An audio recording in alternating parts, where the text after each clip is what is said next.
It's Cageside with John Morgan. And welcome everybody to another episode of Cageside with John Morgan. I'm your host, Eric McMahon. UFC 319 in the books, and we have a new middleweight champion of the world. We are going to go and kind of go down what we thought was going to happen in the fight and what did happen in the fight, and fully admit we were wrong off the jump. With that being said, let's bring in the man. His name is on the marquee. You can follow him on X, John Morgan _MMA. His name is John Morgan. What's up, pal? Man, what's going on? I've been excited to get here and hear your take on this fight, because I don't know that I've ever been more wrong about a fight in my life, which is fun. You know, we readily admit that. That's the great part about this sport, is that, you know, chaos ensues every time things happen in there and things play out in different ways. You know, a great pay-per-view, and I'm sure we'll talk about a really, really entertaining night, and then just kind of a weird finish to the night. A dominant champion, an undefeated champion, certainly to be celebrated, but not a performance I think a lot of people are walking away going, oh my gosh, greatest night ever, like put this fight in the Hall of Fame, yet clear and utter domination. So just a lot of storylines and just an intriguing, kind of left me scratching my head when I turned off the TV on Saturday night. Yeah, I mean, listen, was it utterly dominant? Yes, it was utterly dominant, right? Did Chimaev beat him up? No, he didn't beat him up, right? Did he ever get close to finishing him? No, he never got close to finishing him. Let's celebrate Chimaev first, yes. Right? And then I do want to talk about Dricus, because everybody said there's no rematch there. It was so dominant. And I'm going to give you reasons why I think maybe not immediately, but in a fight, there should be a rematch, right? Oh, so we'll head there. He had nothing. I mean, Khamzat's wrestling was otherworldly in this fight, right? And if we take this back 1 week ago and how, you know, I was going to break down this fight, and I said, here is the path. Keep it in the center of the ring, fight him in the center of the ring, sprawl and brawl. I truly believe that was his game plan. Right. He took the center of the cage. He was not backing up. But we saw a huge deficiency in DDP's game. But we're celebrating Chimaev now. So let's talk about him. We saw probably the best wrestling for MMA that we've maybe ever seen in a fighter. We had cardio issues that we were skeptical about.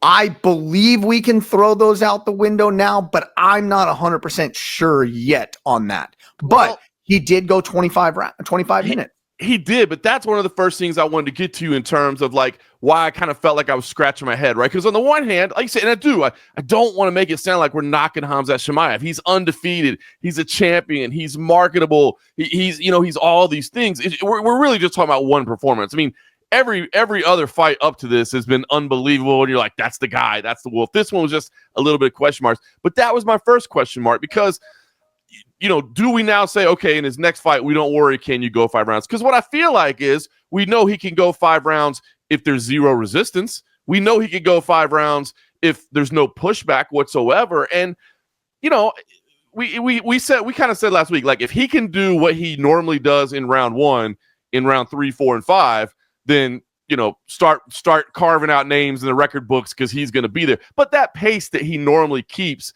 in that opening round, it's impossible, right? Like a human being can't, unless your name's Merab Dvalishvili, then the rules of humanity do not apply to you, and you can't. So unless I think on the one hand, like you said, literally, unless you're actually a machine.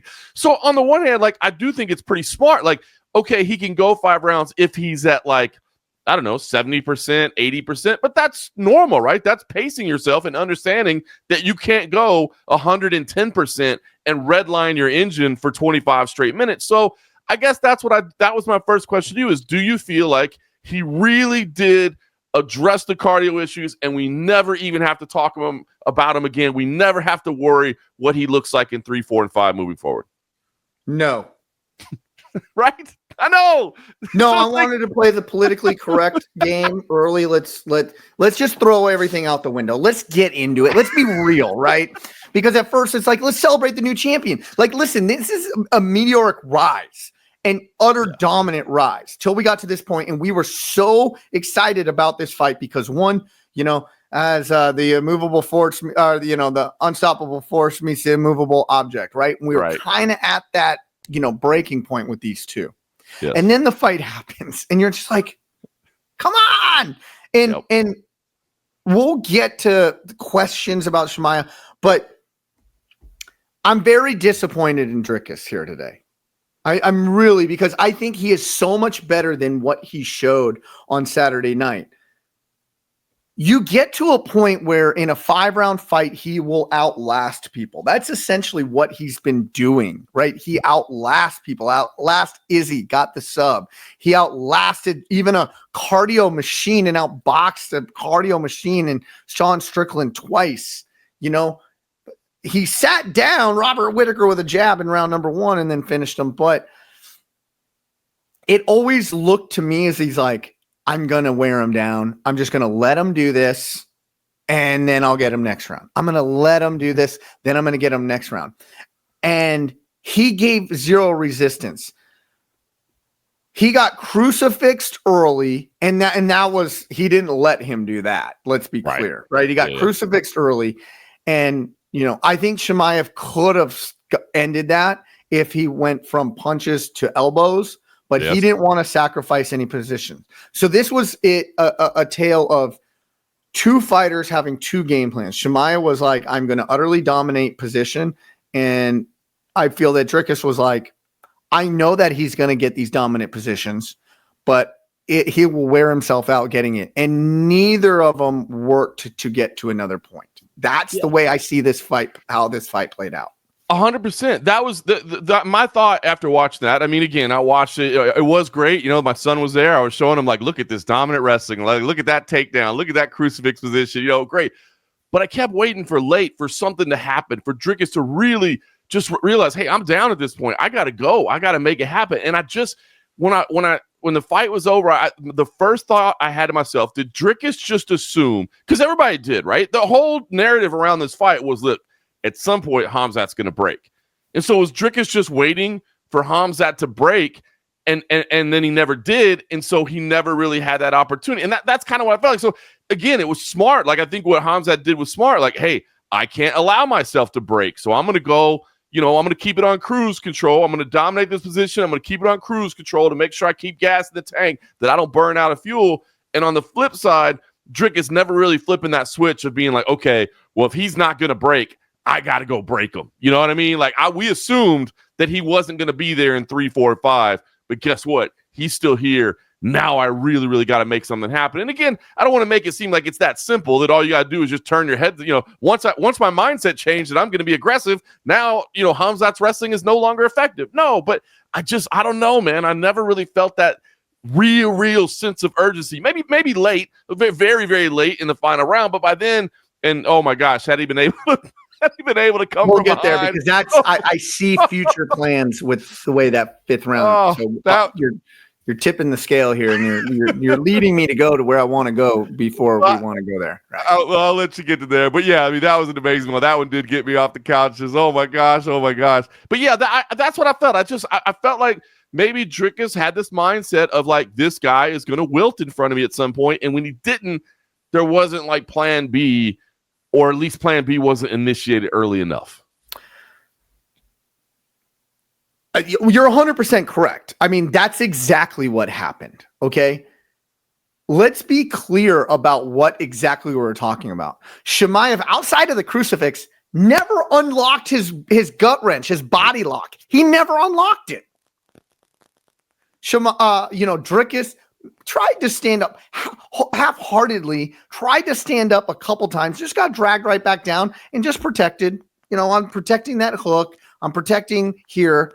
And so, yeah, I could hold a body lock and drive pressure into somebody for 25. I could do it. I'm a 46-year-old male, right? I'm 46. I could do that. Right. I believe. Now, maybe not against Dricus, but against somebody my caliber, I could just hold him there for 25 if somebody's not giving me the ultimate resistance back, right? So, but I got to talk about where I really messed up in I gave Dricus more wrestling credit than I should have. Yeah. Because he doesn't, watching this, he didn't have the real fundamental basics of wrestling. He didn't. And that pains for me to say because I'm a huge DDP fan. He didn't sprawl. He never sprawled. At all. That's lesson number one, right? I mean, you work on that in your warm-ups on the mat. You know what I mean? Like, that's lesson number one. Get the feet back behind you, right? Get the laces down. What do they call it? Shoelaces down. Yeah, get the laces down. That's what they say in wrestling. Shoelaces down. That's another way of saying get your hips down, put your legs back. You know, let's say these are the top of my feet here. Bam! You know, put those shoelaces down and hip in really hard. Okay? Yeah. Now, I'm not saying in round 1 that would have been because his entries were so, but I was watching in round 3 and 4, like he could have sprawled on those. And that was the whole point of why you said be in the center, right? And I thought that was such an astute observation. I was, to think about is that, like, look, you need to be in the center against Khamzat because you're going to need to sprawl. And if you're stuck against the cage, that's taken away from you, and you no longer have that ability. So he's getting out to the center, and I thought, oh, great. And then no sprawl. And that's, again, I mean, I don't want to be overly critical. I'm still a DDP fan, man. And again, I don't want to take away from Khamzat Chimaev and the greatness that he has, but it was shocking to see over and over and over.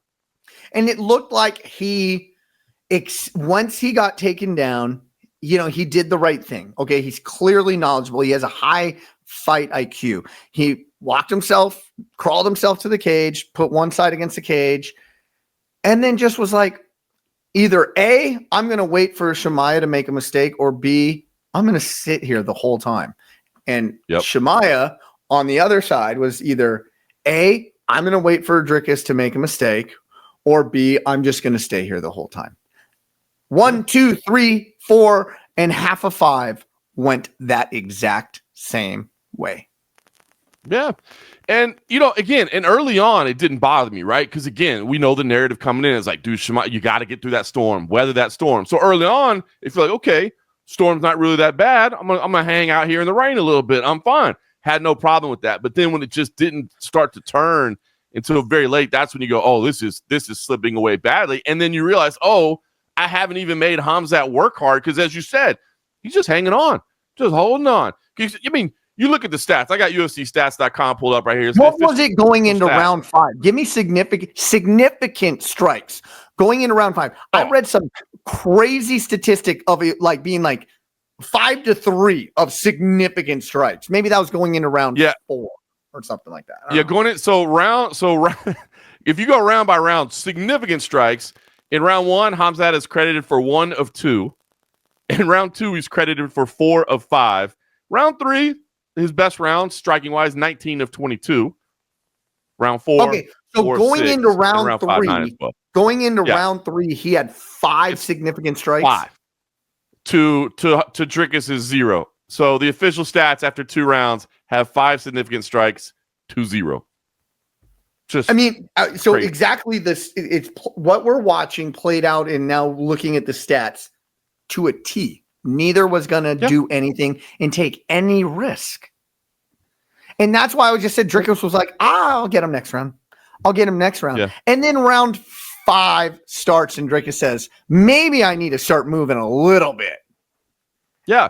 I feel like, and again, maybe this is, why, because you're the first person I've heard so far saying they want to see a rematch. But I know what you said. We don't necessarily need to do it right away. But maybe if you can take round 5 mentality into round 3, or round 2 even, you know what I mean? You start making something happen, because round 5 was exciting, and it did make for a great finish to the fight. But I think it's exactly what you said. Like, neither man really took a risk here. And so I think a lot of fans probably walked away from this fight feeling very disappointed. And from an entertainment perspective, I'll admit I was a little bit disappointed. It wasn't that exclamation point, but from a martial arts enthusiast perspective, you just have to look at Khamzat and be like, my gosh, the domination of this guy.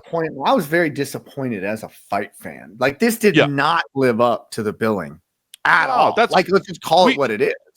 That's the part about mixed martial arts and combat sports in general, is taking some chances, right? That's the entertaining side of it. So from an entertainment perspective, this certainly came up short. But I know that you and I both are passionate about the sport. We're passionate about the mixed martial artists themselves. So it's like, I don't want to be overly critical because I'm still in awe of Khamzat and I'm still excited. And by the way, the middleweight division right now, we can talk about that too. There were some people Cageside that had some real fun matches. Don't worry. So it did shake some things up. So again, I don't want to criticize too much, but you just have to be honest, right? I didn't turn the TV off on Saturday and be like, man, I can't even go to sleep right now. Like, I'm so fired up, I'm so excited. It was just like, all right, well, that was a good night of fights and we got a new champion and look forward to talking to Eric on Monday. I'm going to bed now. Yeah. All right. Should I say why I think a rematch is potentially viable in one more fight for each guy? I do. Let's hear it. Chimaev has never been taken down in his mixed martial arts career, let alone his MMA career or his UFC career, his mixed martial arts career in totality. He got taken down and mounted, mind you, and mounted by Dricus. So what this tells me, honestly, that I do believe I still feel this way. I still feel that Dricus just kind of let opportunity pass him by.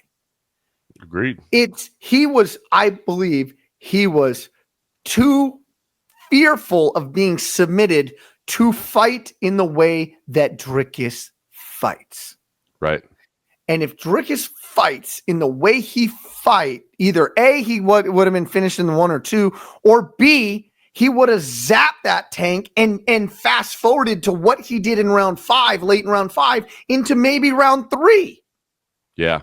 Because Kamaru Usman and Gilbert Burns, both when they got taken down, made him work to keep him there. Kamaru Usman was even able to get up a couple times, right? And what's that all saying is, I'm going to make you work. I'm going to make you work. I'm going to make you work.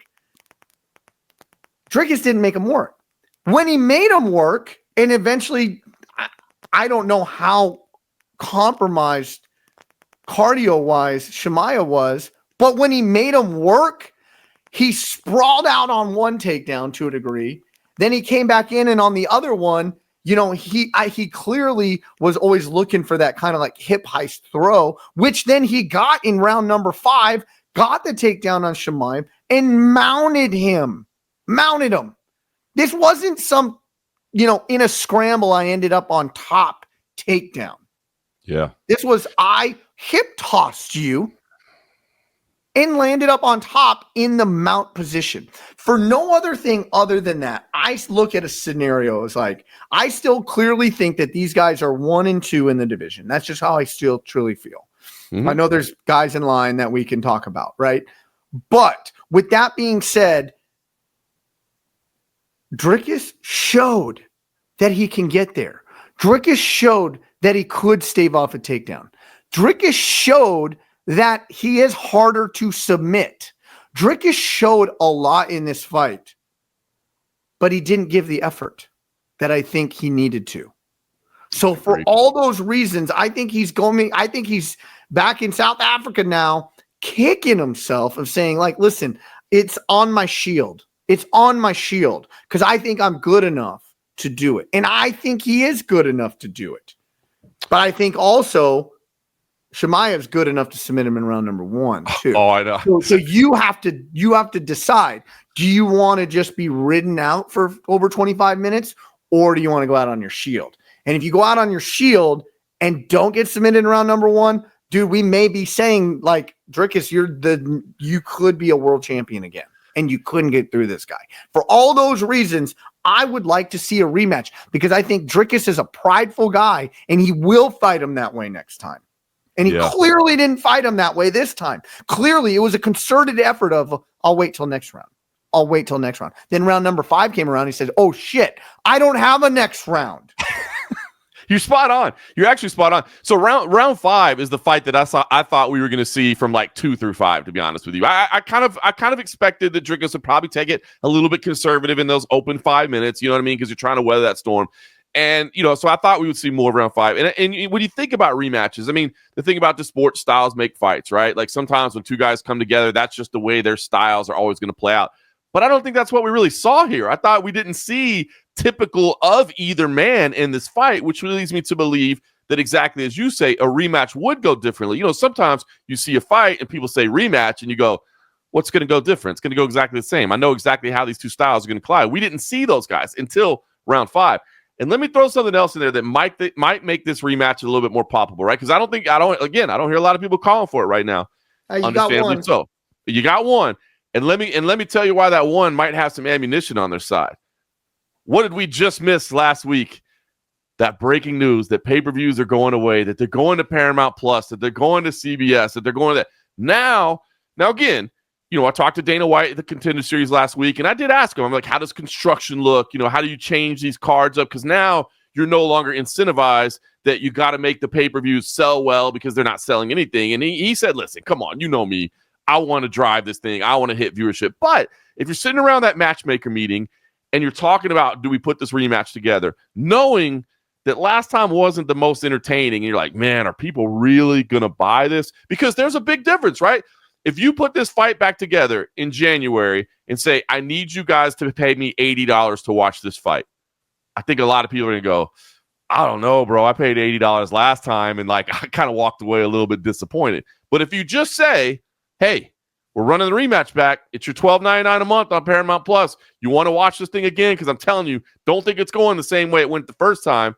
I think a lot of people will be like, hey, as you said, it's still Khamzat. It's still Dricus. It's still the champ versus the number 1 contender. I mean, we haven't seen the new rankings come out, but I don't think Dricus drops any lower than number 1 contender, right? That's where he's going to be. I think they're both probably still sitting on the pound-for-pound ranks. And again, I don't think when they come together a second time, if that happens, it'll be the same fight. And if you're not asking anybody to pay $80 for it, maybe as you're having that discussion in the matchmaker room, you go, okay, you know what?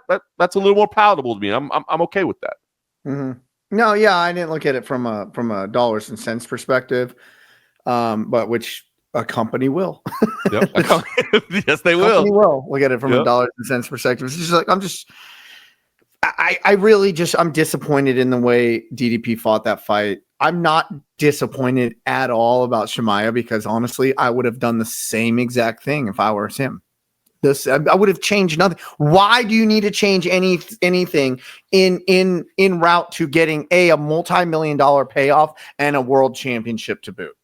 That's right, man. That the money comes in when you become champion. That's when the financial level changes, right? And so that's why I walked away thinking smart game plan. Like did Khamzat gain any more fans on Saturday night? No. Like if you had never seen Khamzat before and you're like, bro, I'm telling you, this guy's the future. Come with me, watch this guy.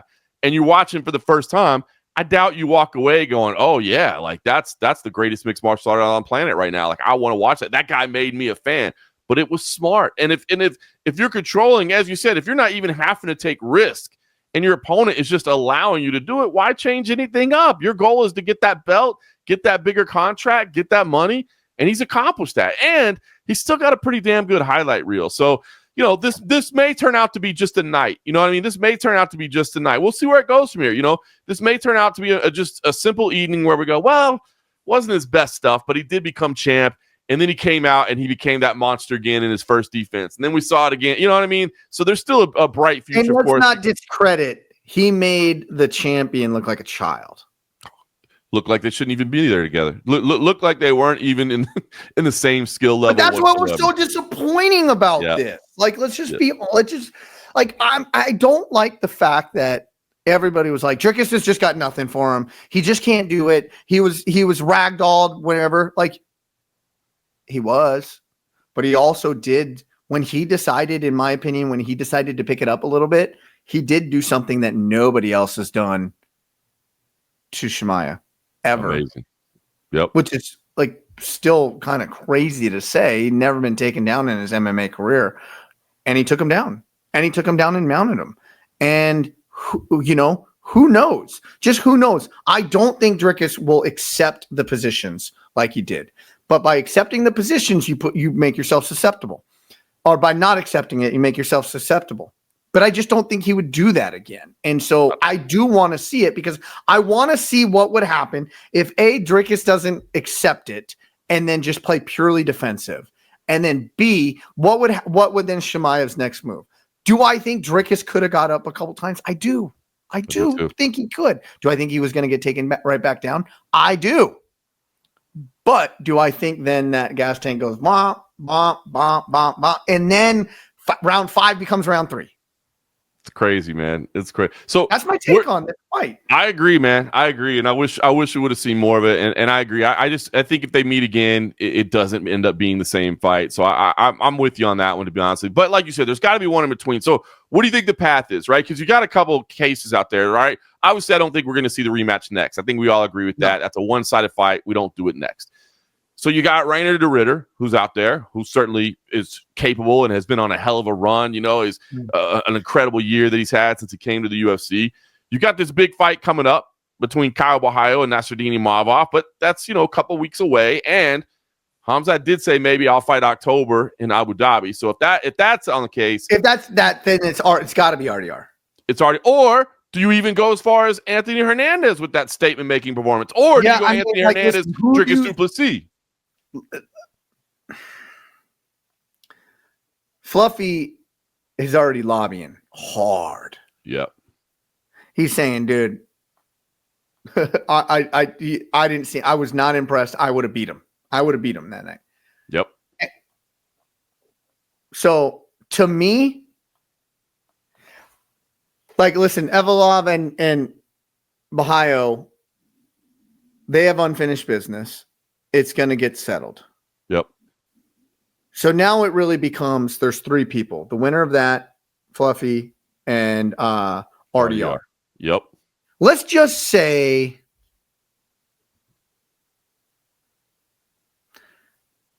listen, I don't think what are the fights I would rather see? I don't see a Caio and Evolov. Do I think they're capable of beating Chimaev? I do. Yep. Does either one of those get me geeked up?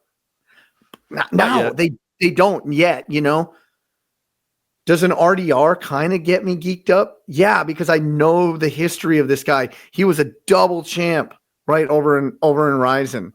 He has come and mowed through everybody. Okay. Incredible grappling skills. So I think he'd be able to deal with that grappling. But see, and if he doesn't, he has beaten up everybody with knees. Oh too. Yeah. But what does Fluffy bring to the table? Right. And then you got Fluffy. So I'm going to say it's between those 2 guys that me as a fan want to see. That doesn't really mimic the rankings. I understand that. But those who I want to see. And I want to throw a third name out there. And this, you go back 2 years and you guys are going to call me crazy for saying this. Go back 2 years when we started this. I still think that Bo Nickal would be one hell of a foe for Chimaev. I honestly, truly do. Do you think, and I'm just from a wrestling standpoint, do you think that Chimaev's running through and blast doubling Bo Nickal? Absolutely not. If it's that version of Khamzat Chimaev, absolutely not. I'm just saying I know that's crazy and it's not even a possibility. It's not even a possibility.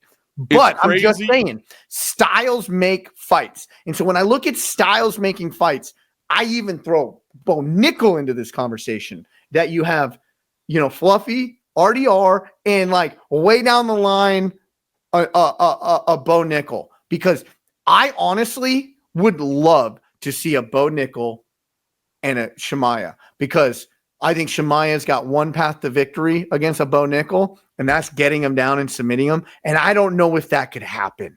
This is I just don't know if it could happen. Now, I don't know, but then I'd love to see what the grappling exchanges with Fluffy and with RDR would actually look like with Chimaev. So all of them get geeked up, but I just had to throw a hot take in there too.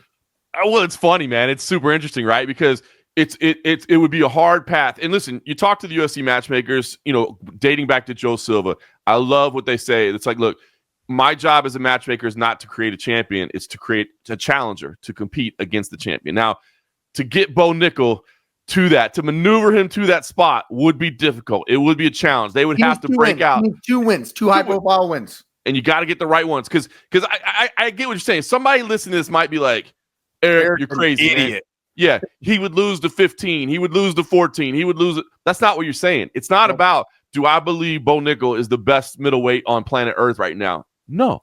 It's that stylistically, would I love to see the way that these two guys come together? And you're right about that. So it's crazy. It's out there, but it is funny. So we'll see if it happens down the line. It's not even worth talking about. It's not worth talking about. It's interesting. I was driving to my office today thinking about potential matchups, and Bo Nickal's name just kept on coming into my head. And I'm just like, can he run through a sprawl from Bo Nickal? He would not. He would. So I think realistically, RDR is probably the matchup that makes the most sense right now, right? As far as rankings, as far as, where everything stands, it's probably RDR. But I tell you what, and the grappling, and you say the knees have been great on the feet, but the grappling, the high-level grappling would be there. I really, especially given, I think, the performance on Saturday night, the Fluffy one got more interesting to me, right? Because Fluffy ain't sitting there biding his time, right? Like, that dude is going to brawl with you and fight with you, and he's going to take chances. And he's got the cardio to go. And he's got the cardio. So that one is really interesting to me. So I think they got two really good options there. I mean, you look at the other days, as you said, Imavov and Borralho, I think the timing's not going to work on it. Sean Strickland, you may throw Sean Strickland just as a guy that's been out there and is marketable, but we know Sean Strickland, we don't really know his fate yet, right? He's going before the Nevada State Athletic Commission this Thursday to find out what exactly is happening with the future of his career. I don't think he faces necessarily a long suspension, but it does sound like Khamzat wants to turn around pretty quickly. Obviously, having Khamzat in Abu Dhabi in October would make a lot of sense. I mean, his star was built in that area, obviously has ties to it for Russian fans and that sort of thing. It's a much easier travel and all those things. And so there's a lot of reasons to have him potentially fight in October. So I think he hasn't been that active a fighter, and he probably wants to make a lot of boatload of cash. Absolutely. He's had to sit on the sidelines. Although I was seeing the reports of the value of some of the watches he was wearing over the week. Maybe he's not all that worried about making boatloads of cash. Maybe he's already got it, but he wants to cash in on being a champ for sure. I think right now, if I had to guess, I would think the leader in the clubhouse is RDR right now to get that fight next. But I got to say, especially with what he did the other week, man, Fluffy and Khamzat would be one hell of a fight too. That's a little further down the list right now.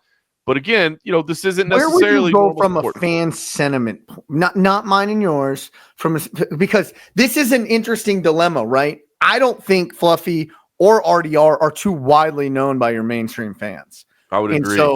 And so, Fluffy just, completely dismantled Roman Dolidze. Yep. Dismantled him, right? And RDR, he took the hype train of Bo Nickal easily, very easily.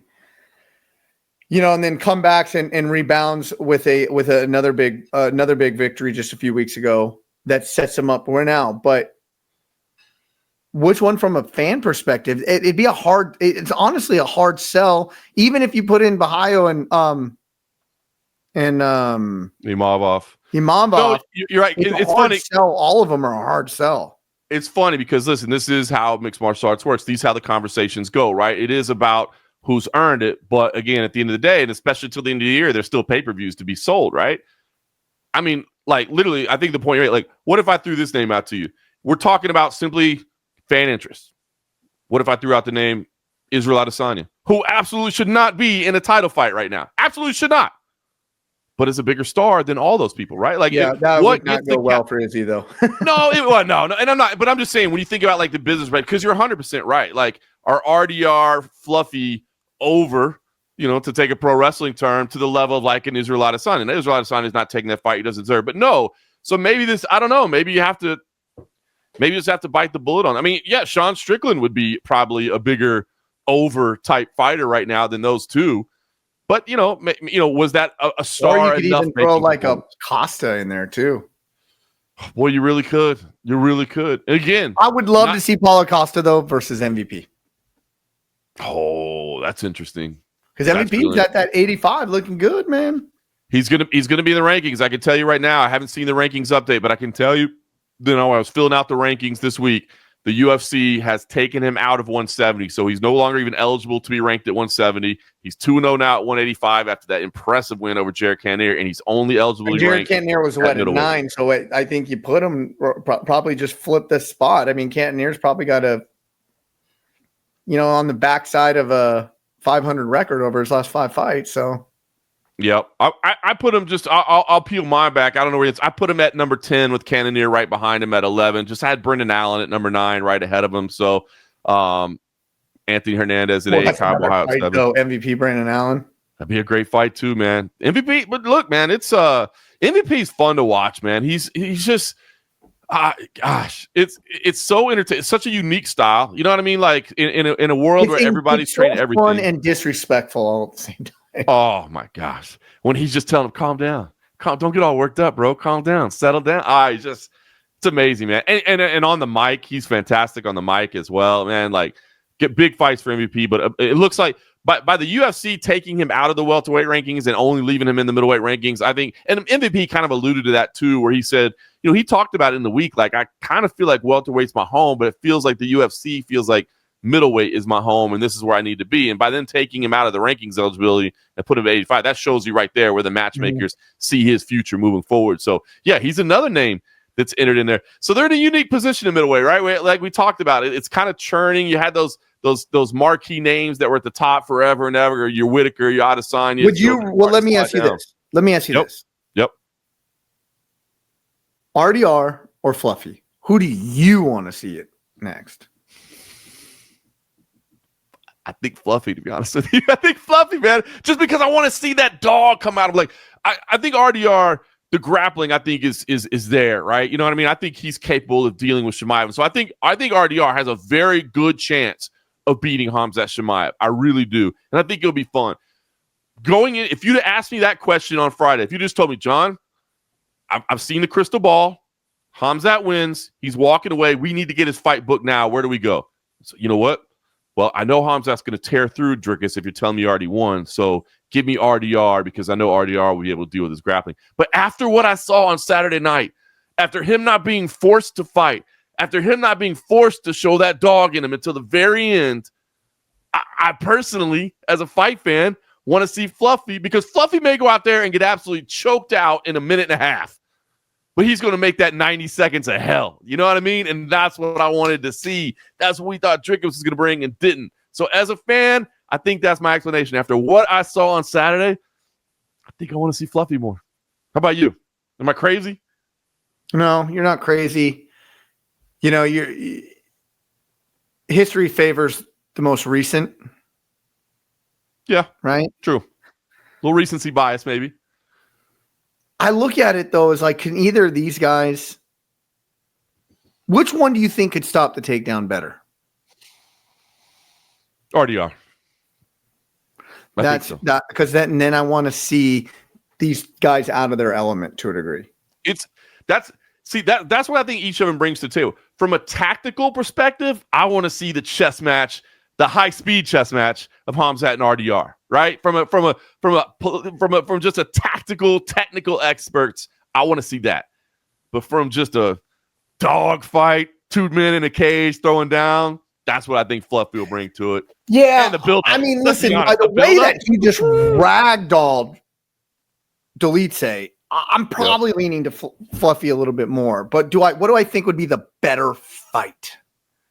I think the better fight would be RDR. I really do. Oh. But I almost would rather see the Fluffy because Fluffy could just go out there and, almost Tasmanian devil him back. Yes. And then see what happens when that happens. And think about all the build up to it too, right? Because obviously now this is no longer just a fight night. This is a title. So we're talking pay-per-view. We're talking big show. Like RDR, I love the guy.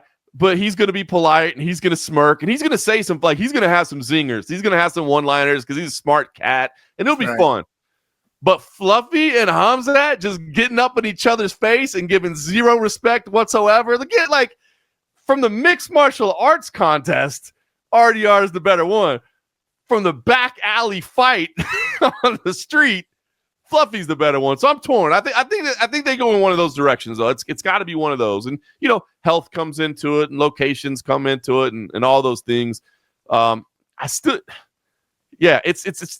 two ways. It's do you want to see what I think is the better tactical fight, or do you want to see the brawl? Hold on, I got to look for.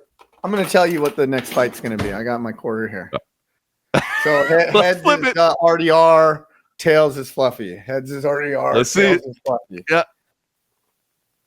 It's RDR next. We just match make. I bet you that's what they do in that. Done. That is what they are going to do in that war room. Because how do you decide between those two? Timing works out perfect for each of them. They're all separated by 3 weeks in fights. Yes. And of them, neither of them really took all that much damage. I mean, RDR maybe took the most, but it wasn't. Yep.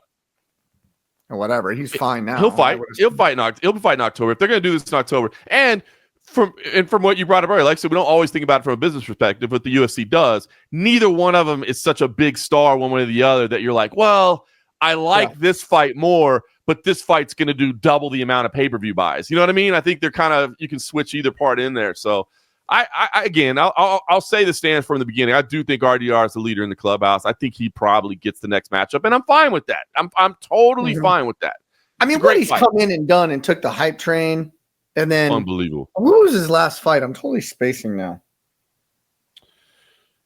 Reinier's last fight was the fight against Whitaker. So you look at the run he's had. I mean, since he's came to the UFC, Mearshart, Holland, Nickal, Whitaker. And Whitaker, great fight. You know what I mean? A fight that, to be honest, I didn't know if he was going to be able to get that done, but he got it done. Like you said, stole the Nickal hype train. I mean, that's why I say I believe he's the leader in the clubhouse right now. That run that he's had is amazing. He's up for a bunch of world MMA awards. I mean, he's got the hype. Double Rising champ. Yeah. One championship. One. Yeah, Isakura was going for Rise. Exactly. So yeah, and I think it'll be a good fight. Look, it's not like the Anthony Hernandez fight isn't going to be a good fight down the line if it happens down there. So I'm totally fine with RDR going first. It would be two different entirely things that I would get excited for. You know what I mean? So I love it. And then, like you said, and maybe. Again, if you do RDR, then maybe you do Dricus versus Fluffy and just be like, hey, Fluffy, you're one shot away. But if you beat Dricus, you're right Dricus, there. Caio. Or Dricus Caio. Yeah, obviously we got this again. That's happening September 6th, I believe is the date. First week of September in Paris. We're going to see that one play out. And how about, just a little tip of the cap to Caio for showing up despite being a few weeks out. I mean, as you said, there's some advantages to doing it. But still, props to showing up to be in the backup a few weeks out from your own main event and being willing to step in. And he had his boy on the card too. So yeah. All right. Okay, moving on. I think we've exhausted this. I think we have 40 minutes. Does your heart hurt for Aaron Pico? Oh, I mean, Lerone Murphy just spun across the cage and ripped the heart out of my chest, bro. I mean, I think Aaron Pico is such a great athlete and just a classy, quality individual. Again, not that Lerone's not, but I don't know. I've just always been kind of a homer for Aaron Pico, and this is such a big moment. And to end like that, yeah, man. Just I had to take a beat after that one, man. I had to wipe away a little bit. I was a little upset at that one. So that was hard, man. Honestly, if you go back and I was surprised that Pico was such a big favorite too. Like I said that last week, and I said it doesn't have anything to do with his talent. It's just it's like sometimes Aaron Picos is just he's snake bit. If it feels, I mean, he was looking phenomenal. Up until he was looking amazing. Yep. Up until that's the great thing about MMA. You can beat somebody's ass all you want, but it takes one. It's done. One shot. And how big of a shot is that for Lerone Murphy? Because I'm pretty sure that got him a title shot, if I'm being honest with you. Yeah. That got him a title shot, right? And nobody was Lerone Murphy was that name that always got left out, despite being undefeated. 18-0 now, right? I mean, 17-0-1, I believe, is the new record. I mean, that's unbelievable. But nobody ever talked about him, right? I mean, obviously you have Movsar Evloev, who is the most, I would say, the most deserving. If we're going on pure meritocracy, who has earned it? I mean, he's the number one contender. He's 19-0. He's undefeated, but he has a style that hasn't necessarily been always the most crowd pleasing. He's not a big talker. So it was kind of one of those guys of like, he doesn't have a spinning back elbow knockout of. Yeah. Oh, sorry, my phone was ringing. See, that's the matchmakers right there being like, you're right, guys. We're giving Lerone Murphy a title shot. That was Sean Shelby right there. What's up, Shelby? No, we already got it done for you. Yeah. We flipped the coin. It's already ours. Yeah. Fluffy's back up. Cool. Yeah, hit me up. I'll take my check in the mail. Bye. Well, man, I didn't even know we were putting Fluffy as the backup, but that was the right call there. Good job, baby, man. Nice matchmaking done. They don't even have to meet on Tuesday. They don't even have to meet. But done, I mean, that's it. And we're done with this, right? Lerone Murphy, Alexander Volkanovski, book it. It's done. That's it. Yeah, and we already know explosive power gives Volk issues. But I'm just saying, man, like, let's get back to Aaron Pico, man. Let's get back to Aaron Pico. Heartbreaking. Man, you look great until you didn't, and that's the name of the game, man. Everybody knows it. We've all signed up for it. It's the, high risk, high reward game, and he was in a very high risk, high reward game, and unfortunately, the risk got him. And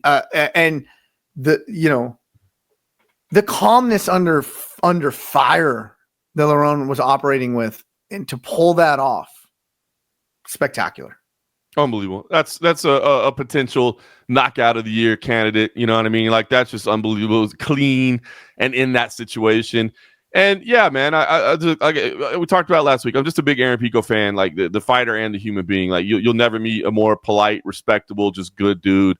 It feels to me, honestly, it feels a lot like his MMA debut. You know what I mean? That's what this feels like in that, where you're like, man, everything was set up, all the spotlights were on, and it's not that you didn't show up. It's just that, things didn't go your way. And man, this is a setback. I mean, if you know Pico, you know that it's not like he's not one of the hardest working human beings on the planet. It's not like I guarantee you, as we're talking right now, he's in the gym, already plotting what's next and already improving and already addressing what happened. He's running that mountain in Albuquerque. 100%. He's doing it, man. He's that guy. But this, I mean, spot on. This one broke my heart, man. It brought me down, and I'm happy for Lerone Murphy, because again, Lerone is one of those dudes.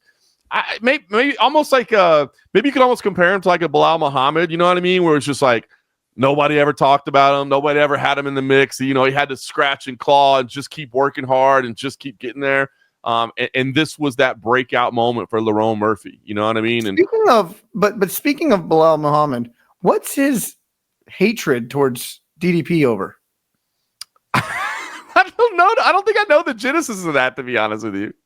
He was like hoping to fight him in the parking lot. He was saying after I was like, these guys got beef. I didn't know that. I don't know where that came from, to be honest with you. I mean, it was probably some offhanded remark somewhere, right? Like, DDP's happy to lay out some jokes and take some shots, you know what I mean? So probably some half-handed remark that we didn't even give notice to. But Bilal's petty like that, right? You say something, Bilal's petty, bro. He's gonna hang on to it. He's gonna hang on. So I liked it, man. Yeah. So other highlights of the night, obviously, Carlos, another spinning, the back-to-back spinning elbows. Back-to-back spinning. I've never seen that before. No, Carlos Prates is good, man. He laid out Jeff Neal. He's good, man. He's going to be a problem in that division. So I'm excited to see what they have next for him. That'll be big. Feel good moment. I mean, obviously we talked about MVP and how great he looked, but how about, for Tim Elliott? You know what I mean? For Tim Elliott to get that win over Caio Sakura. And it's a shame because, if you weren't watching Ryzen and you didn't see Caio Sakura over in Japan, then all you've seen is him come in and go 0-2, and you're probably writing off how good he is. And that's understandable. If you didn't see the performances, you don't know.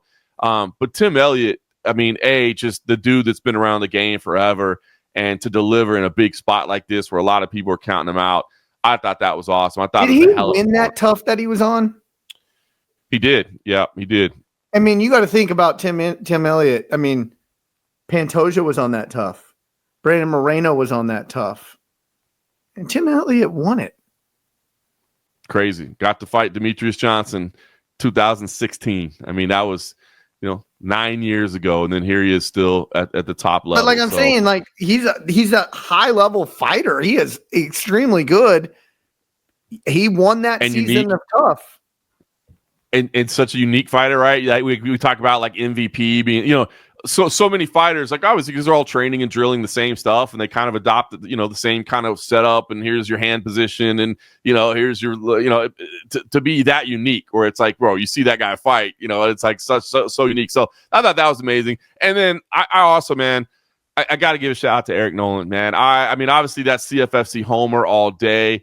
But man, to step up on a couple of days' notice, move up a weight class, take on this dude in Baisangur. Oh, that was up a weight class? Yeah, he's the 170. He was the CFFC welterweight champion. He's going to go right back to 170. I assure you, he is not. Okay, let's talk about. I'm not even going to try and pronounce his name. Right, you can call him Hunter. He says his nickname is the Hunter. You can call him Hunter, or you can call him Jimmy, like Dana calls him. Well, what's his real name? Can you pronounce it? Baisangur Susurkaev. Hunter, exactly. For short. Go with Hunter. Let's just talk about him really quick, because I don't think Dana White has put a hype on anybody as fast as he's put a hype on that kid. Now, me and you were both in the Apex Center for his Contender Series fight, and one, he looks like he was born to fight. Like, just his attitude about it. He gets in the cage, and that Russian dude, I forgot his name, put him up against the cage. He was able to pummel off, and he goes, "Oh, yeah, let's fight now, brother." I remember him yelling that, and then just front kicks him to the belly. He goes down, then steps over him, just nonchalantly steps over him as the finish. But, he's made the motion 4 days. I want to fight in 4 days. I've been training with Chimaev this whole time. I want to fight in 4 days. They get it to him. And then he was like a plus like 800, minus like 800 favorite, right? Yep. But your boy, Nolan, hurt him pretty good in that round number one. Bro, I'm just going to tell you right now, I don't know if I've ever been more on edge for a fight in my life. Like, I was just Eric Nolan has fought his entire professional career underneath the CFFC banner. So to talk about like a guy that I've seen multiple, I know what he's been through. I know the sacrifices, and he's, a Marine, who always promised his brothers in the Corps that he was going to get to the UFC, and had some setbacks along the way. So, I've just had a front row seat to the setbacks and the challenges and the battling through adversity, and then to step up and face the killer. And, nobody even knows your name. Nobody cares. You're just the underdog that doesn't have a chance. And to go out there and not only give him a fight, but hurt him in that opening round. Again, knew it was a tall order. I knew that this was the stakes were certainly against Eric Nolan, but that's the kind of fight. Yeah, I was so proud of the effort that he put in there, and I was so excited. And when he hurt him, I was like, "Oh my, can the miracle happen?" And then round two came out, and the momentum certainly shifted very, very quickly. But I just seeing guys like that step up, man, seeing guys step up and take chances and chase their dreams, even if you're going to be counted out, and to go out and perform like that, not lay down, but go out there and be like, I don't care what the odds say. I don't care what the public sentiment is. I'm going out there and I'm fighting. I was just so proud of Eric Nolan. So, obviously Baisangur, Hunter I looks like the man. And I think you laid it out there perfectly, right? Without even breaking down technique. And then you can break down technique. His striking has looked fantastic, but you just see the way people carry themselves and the level of calmness that they have. And it's different. It's different. The way he handles himself is different, and he looks like a star. And so I want to sing his praises. And he's saying he'll be a champion in 2 years. And I'm here to tell you that would not shock me one bit. This dude is the real deal. But I do want to give a shout out to CFFC champ Eric Nolan for stepping up, moving up a division, facing the killer, and making it a hell of a fight. So Saturday night, I reffed a not a UFC card. I reffed a Attitude MMA card in Arkansas. Nice. Very interesting working with the commission in Arkansas, by the way. Right. But not one of the more established commissions. They don't do a lot. They don't do a lot out there. They don't have a lot of it. I'll tell you some stories off there. All right. There was 3 UFC fighters at this card, like cornering, and I'm like sitting there. I'm like, oh my gosh! Like Julian Walker, Malcolm Wellmaker. Oh, that dude's a stud. And Danny Barlow. And we're all sitting in us four are just sitting having a little powwow during an intermission. I was like, I don't think I've ever seen something like this on the regional scene. Like three high level dudes like that. And do you know who Julian Walker is? Yeah. Best basketball player in the UFC. Yeah. Dude, funny you say that. He was telling me about his all UFC basketball team. Is he? That's his claim to me. He's like, I am the best basketball player in the UFC. That is he stands tested. He's like, I'm telling you, that's the truth. Yeah. And then Wellmaker comes up to me like after the rules meeting. He goes, "You reffed my Contender Series fight," and I go, "I did save that guy from dying." Yes, that's true. That's good. You remember that, dude. I think that guy is a stud, and obviously his striking is incredible. I like his personality. I like the way he handles himself, man. Like he's got that X factor, that little star potential, just that little something that you can't teach. Like you either have it or you don't. I feel like he's got it. And then Danny Barlow, he's going into 85. Did you know that? I did not know that.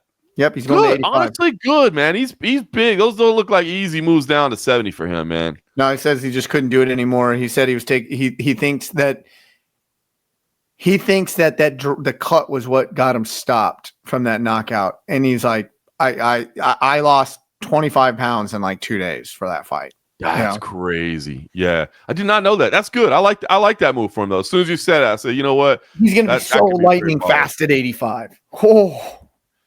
That dude is an athlete, man. You could see it from the very beginning. That dude is just a stud. So I like that move for him, man. Good. Yeah, good so Walker, Wellmaker, and Barlow and Eric McMahon were all sitting down during an intermission talking. It was pretty fun. 4 UFC stars all right there together. Right. How was it? Fights good? Yeah, fights were really good. Yeah. Nobody hit you with a phone or anything like that? Nobody hit me with a phone, but I did F up one time. Really? Yeah. Not really bad because I was able to reset him in a position. It was an amateur fight, and the guy started elbowing him to the body, right? And I go, whoa, stop, time, up. You're gonna lose your position over that. And then his corner was like, "You're allowed to elbow to the body in amateur," and I'm like, "Yes, you're right. Get back down in your guard, disregard everything I just said." And then I was thinking, I'm like, dude, I despise reffing amateur fights now. Like, I really do. I don't remember the last time I reffed an amateur fight. Probably like my last 30 fights have all been pro fights. There's too many damn rules. In amateur fights it was hard for me. I just remember in my head, no knees and no elbows. No knees, no elbows. No knees, no elbows. No knees, no elbows. And so threw an elbow. It was just instinct. Hey, stop, time. No. And then I'm like, shit. Yeah, it's like, well, you can't throw elbow, but you can't throw it to the face, and it is hard. I mean, it's and to me, honestly, that's a perfect example of a different thing, but of why I believe like the unified rules need to be the unified rules from state to state to state to state. Like, I just don't believe as fast as things happen in there that referees should have to consider for 1 second where they are at the time. You know what I mean? Like, that's just the rules of the game. It just shouldn't be, oh, well, we're this NBA game is in Florida, and there they allow 3 steps for a traveling instead of 2. You know what I mean? Oh, I forgot we're in Florida. You know what I mean? Like, it just shouldn't be that because you're making bang decisions. And so I don't know, man. I don't know if we can ever get every single state on the same page with the rules across the board, but I hope we do.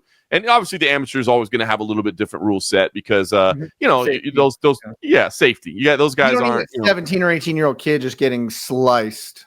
100%. In New Jersey, where we just started doing the next gen events, they actually have like class A and class B. So you start at class B, and then once you get past a certain level, then you move to class A, and it actually adds in a few more options available to you. And I like that.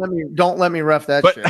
I know that's the hard part though. Unless you specialize in those, because even for me, I mean, I just I got an easy job. I'm just sitting there commentating about it. But you kind of have to remember, oh yeah, here's why he's not doing this in this position, or here's why he can't do that in this position, and things of that nature. So it does make it challenging unless you're specializing in it. Unless you're like a state where like ISKA comes in and handles all the amateur bouts and the local commission handles the pro bouts.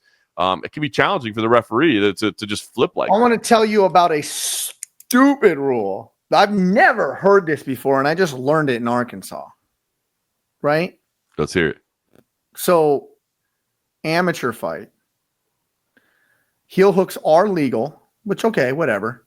I don't like it, but they're okay. They're legal, but you can't belly down on it. But yet you can chase it. If the guy rolls, you can chase it, but you can't belly down. And I go up to the. So you just have to, if you roll with it, you just have to make sure you don't stop. You just have apparently, like you can't take let's just say go inside heel hook, do it and belly down on it, right?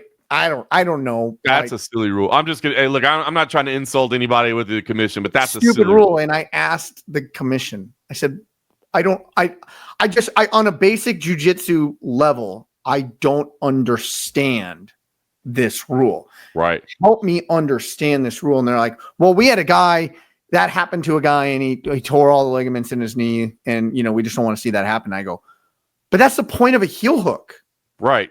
I said, it doesn't matter where he goes. If the bite's the bite and you have his upper part of his leg locked down, regardless if you belly it down or you just stay outside or inside and torque it, that's exactly what it's doing. It's exploding all the ligaments in the knee. I'm like, it makes no difference. Yeah. I don't, I don't know the scientific study behind it, but I don't see that being belly down would give you any more pressure on the hook in that situation than if you're on your back. You know what I mean? If anything, it would probably limit your range of motion if you were really trying to break it down, because now you can't twist up all the way because now you got the floor against it. He's like, you can't belly down, but you can chase. And I'm like, what? Yeah, that's a silly rule. It needs to go. I firmly that's believe why I hate repping amateurs. I firmly believe amateurs just know heel hooks, period. You know what I mean? Because again, those obviously you're a Brazilian Jiu-Jitsu black belt. You get it, right? Like, that's a nasty technique. I'm going through it with my son right now. My son is youngster, so like he's starting to train with adults, and like obviously because he's been training with kids, the heel hooks aren't legal in competition, so they haven't really been training heel hooks. Now he's training with adults, and they go for heel hooks, and I'm explaining to him like, bro, just tap. Like he's like, no, but I know I can fight out of it. I'm like, don't. Like, it's not, especially in practice. Like, what are we doing here? Like, you can destroy a knee in like a second. So to me, I have no problem with any commission say, hey guys, amateurs, no twisting leg locks. That's usually it, right? Like, hey, you can go for a knee bar, you can go straight for ankle and toe hold, straight ankle, anything straight attacks. Anything twisting is typically amateur. ISK does that. So when that's the way it should be, I'll be on. I'm not trying to insult the commission, but that's a silly rule that needs to be struck from the books immediately. That's just ban them if you don't want to see the knees, and you shouldn't. They're amateurs. Just ban them. Yeah. So, anyways, with that being said, it was a pretty fun fight card the other night. Lackluster, not lackluster. It was utterly dominant and enjoyable to watch because it was so dominant, but disappointing. Let's say that disappointing main event and with the amount of action. But we gave our reasons about who should be next, and we are right. And Shelbs gave me a call, so it's already set. Just to let you know. But anyways, what you got going on this weekend? Not much, man. Obviously, the UFC is in Shanghai this week. How about tune in and watch Kyle Dawkins make his return to the UFC. Obviously, I'm always going to give that CFFC homer. He stepped up on short notice, making the trip over there to China. So if you're going to watch UFC this weekend, you got to wake up awfully early to do it because it's early morning time with it being over in Shanghai. But I will be doing that because I'll be watching Kyle Dawkins. So that's it for this week. We do have Contender Series, so I'll be there on Tuesday night. But overall, kind of a light week leading into next week where CFFC will be back in Atlantic City. So we'll give a little tiny preview of that next weekend. How about you? Anything going on? I don't believe so. I don't think so. No. Enjoy it. You don't get many of those, so enjoy it. No, don't get many of those. Well, anything. With that being said, for John Morgan, I'm Eric McMahon. Enjoy the fights.